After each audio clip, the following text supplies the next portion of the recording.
Welcome to everyone. बर्तमान गोटे भल खुशी खबर आसी जो मैंने जूनियर टीचर स्कीमेटिक रे जॉइन करते से 2023-24 मसीहार 2024 मसीहा अक्टोबर रे जॉइन करते गोटे प्राइमरी टीचर्स हिसाब रे कॉन्ट्रैक्चुअल सिस्टम रे से समाज घृण चक्षुरे देखुला समस्ते गोटे छोट टीचर बोलिकी कहते तुम्हें मैंने राशन पाउछ।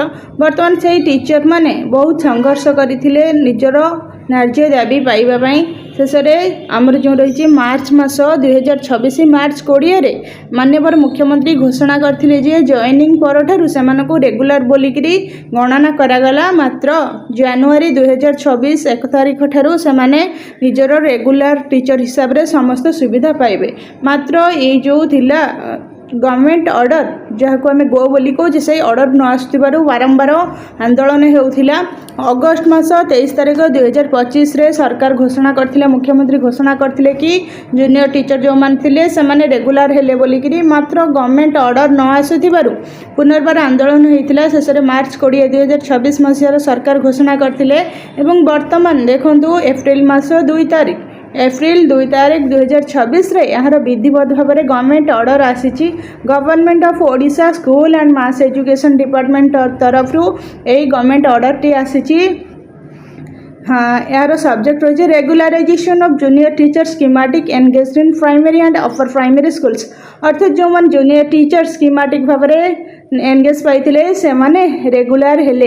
हाँ, एवं आगो को जो टीचर रिक्रुटमेंट आसवाक जाऊँगी जो मैंने जूनियर टीचर भाव में रिक्रुटमेंट निमंते जो एस्पिरेंट्स माने अच्छी जो मैंने प्राइमरी टीचर्स निमंते चेष्टा कर गोटे बहुत बड़ खुशी खबर कहीं से कॉन्ट्रैक्चुअल सिस्टम देखा पड़ो नहीं, डायरेक्ट रेगुलराइजेशन होगला से रेगुलर टीचर्स भाव में जॉइन पाइबे। एवं यह बर्तमान आ जूनियर टीचर स्कीमेटिक बोली कहजिबो नहीं, यही पोस्ट को असिस्टेंट टीचर बोली कहजिबो एवं यह लेवल VA रे गणा जिवो। देखो जो मैंने जॉइन पाई 2023-24 through due recruitment process and continuing in service as assistant teachers and level VA of the elementary cadre रो लेवल VA रे से गणना करा जिवो बोली कि लेटर आसीगला। सच जूनियर टीचर स्कीमेटिक अर्थात जो मैंने स्कीमेटिक रे थिले shall be deemed to have been regularized with effect from the date of their respective joining अर्थात से जॉइनिंग रो तारीख ठारू से रेगुलर हेले this teachers shall be allowed national service benefits up to 31/12/2025 अर्थात 31 डिसेम्बर 2025 पर्यंत से नेशनल सर्विस समस्त बेनिफिट्स पाइबे जमती कि इंक्रीमेंट माने समस्त बेनिफिट्स पाइबे। मात्र जो रेगुलर जो दरमाटा सेटा से पाइबे ना, अन्य समस्त सुविधा पाइबे।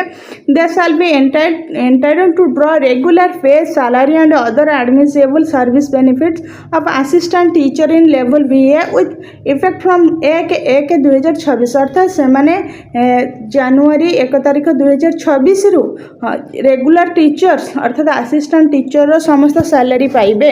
अर्थात जो वर्तमान हूँ एप्रिल मास चलती जनवरी फेब्रुआरी मार्च 3 मास जो बकेया दरमा जी पैसा पाई से पैसा काटिदे रेस्ट जहाँ से सैलरी होता एरियर आकार से पाइबे।